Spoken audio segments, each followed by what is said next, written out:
ನವಿ ಮುಂಬೈ ವಿಮಾನ ನಿಲ್ದಾಣದಲ್ಲಿ ಮೇಲ್ಛಾವಣಿ ಸೋರಿಕೆ, ಲಗೇಜ್ ಕನ್ವೇಯರ್ ಮೇಲೆ ಬೀಳುತ್ತಿರುವ ನೀರು, ಪ್ರಯಾಣಿಕರಲ್ಲಿ ಆತಂಕ.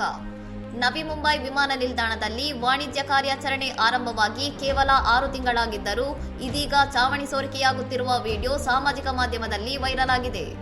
ಎಕ್ಸ್ ಬಳಕೆದಾರರೊಬ್ಬರು ಹಂಚಿಕೊಂಡಿರುವ ವಿಡಿಯೋದಲ್ಲಿ ಬ್ಯಾಗೇಜ್ ಬೆಲ್ಟ್ ಸಂಖ್ಯೆ 5ರ ಮೇಲೆ ಚಾವಣಿಯಿಂದ ನೀರು ನೇರವಾಗಿ ಲಗೇಜ್ ಕನ್ವೇಯರ್ ವ್ಯವಸ್ಥೆಯ ಮೇಲೆ ಬೀಳುತ್ತಿರುವುದು ಸ್ಪಷ್ಟವಾಗಿ ಕಾಣಿಸುತ್ತದೆ.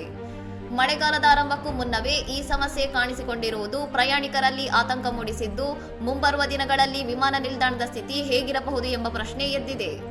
ಈ ವಿಡಿಯೋ ಕುರಿತು ನೆಟಿಜನ್ಗಳು ಭಿನ್ನ ರೀತಿಯಲ್ಲಿ ಪ್ರತಿಕ್ರಿಯಿಸಿದ್ದು, ಕೆಲವರು ಸರ್ಕಾರದ ನಿರ್ವಹಣೆಯನ್ನು ಟೀಕಿಸಿದರೆ, ಇನ್ನು ಕೆಲವರು ಇದನ್ನು ತಮಾಷೆಯಾಗಿ ತೆಗೆದುಕೊಂಡು ಫ್ರೀ ಬ್ಯಾಗ್ ವಾಶ್ ಎಂದು ಕಮೆಂಟ್ ಮಾಡಿದ್ದಾರೆ.